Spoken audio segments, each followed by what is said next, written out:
Bismillah, Assalamualaikum warahmatullahi wabarakatuh. Sebagai seorang muslim, kita diwajibkan untuk senantiasa menegakkan keadilan dan kebenaran di muka bumi ini, tanpa memandang suku dan agama apapun. Bahkan Allah Subhanahu wa Ta'ala dalam Al-Quran pernah membela seorang Yahudi yang dituduh mencuri, ketika seorang munafik bernama Tumah bin Ubairik yang merupakan pencuri sesungguhnya justru malah mengkambing hitamkan seorang Yahudi bernama Zaid bin As-Samin. Bahkan hampir saja Rasulullah SAW termakan tuduhan yang dilontarkan Tumah bin Ubairik dan memvonis bersalah Zaid bin As-Samin, hingga turunlah wahyu Quran surat An-Nisa ayat 105-112 yang mengungkap fakta dan kebenaran yang sesungguhnya terjadi. Menurut Syekh Mahmud Nida dalam karyanya bertajuk Minal Qisas Al-Haq, kronologi kejadiannya adalah sebagai berikut. Di suatu malam, Tumah bin Ubairik datang ke kediaman Rifa'ah ibnu Zaid. Tumah diam-diam menyatroni lemari Rifa'ah yang berisi pedang dan baju besi, kemudian mencurinya. Keesokan paginya Rifa'ah melihat lemarinya berantakan. Ia pun kaget ketika mendapati pedang dan baju besinya telah raib dicuri. Rifa'ah lantas memanggil keponakannya yang bernama Qatadah beserta keluarganya untuk mencari tahu siapa pencurinya. Setelah melakukan proses penyelidikan, akhirnya mereka menyimpulkan bahwa pencuri itu adalah dari kaumnya sendiri yang bernama Tumah bin Ubairik.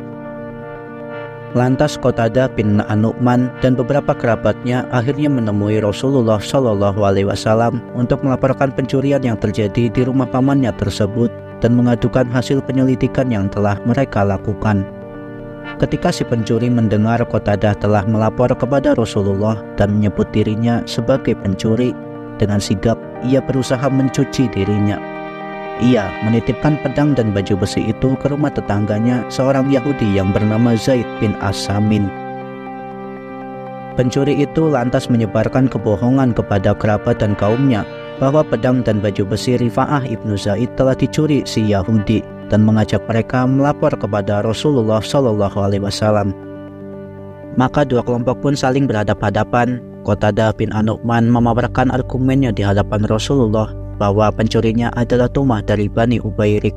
Hanya saja bukti-bukti yang dibawa Qatadah tidak cukup kuat. Giliran Bani Ubairik memaparkan argumen mereka untuk membela Tumah.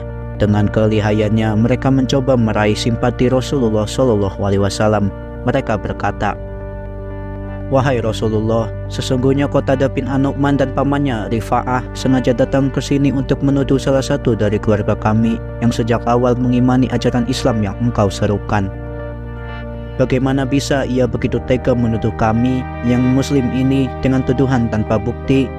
Menurut kami, saudara Tumah tak bersalah. Sesungguhnya yang mencuri pedang dan baju besi itu adalah Zaid bin As-Samin, si Yahudi tetangga kami."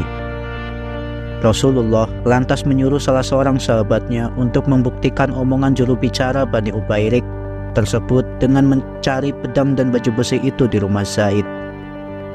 Dan ketika sang sahabat yang diutus itu datang kembali dengan membawa pedang dan baju besi, maka Rasulullah SAW menjadi yakin bahwa Zaid si Yahudilah pencurinya. Beliau membenarkan argumen Bani Ubairik. Kemudian Rasulullah SAW berkata pada Qatadah, "Engkau telah menuduh keluarga muslim yang baik-baik ini dengan tuduhan mencuri." Mendengar jawaban Rasulullah, Qatadah bergegas ke rumah pamannya Rifa'ah untuk memberitakan apa yang telah terjadi. Melihat kenyataan itu, Rifa'ah hanya berkata, "Ya Allah, tolonglah kami."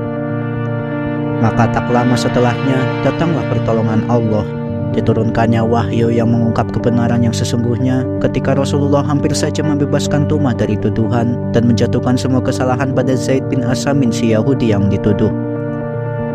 Dalam Quran surat An-Nisa ayat 105-106, Allah Subhanahu wa Ta'ala berfirman, "Sesungguhnya kami telah menurunkan kitab kepadamu dengan membawa kebenaran, supaya kamu mengadili antara manusia dengan apa yang telah Allah wahyukan kepadamu.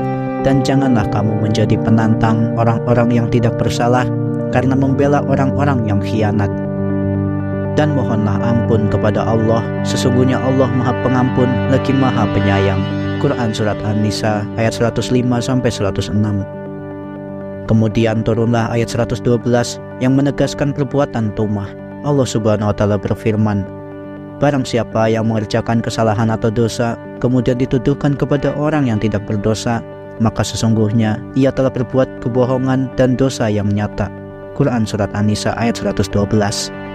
Inilah ayat-ayat Al-Quran yang diturunkan secara khusus untuk membela Zaid, seorang Yahudi tak bersalah yang dituduh mencuri dan mengecam Tumah, seorang yang melempar kesalahannya pada orang lain. Dari kisah turunnya ayat-ayat tadi, kita diajak untuk menegakkan keadilan dan kebenaran secara konsisten tanpa memandang suku dan agama apapun.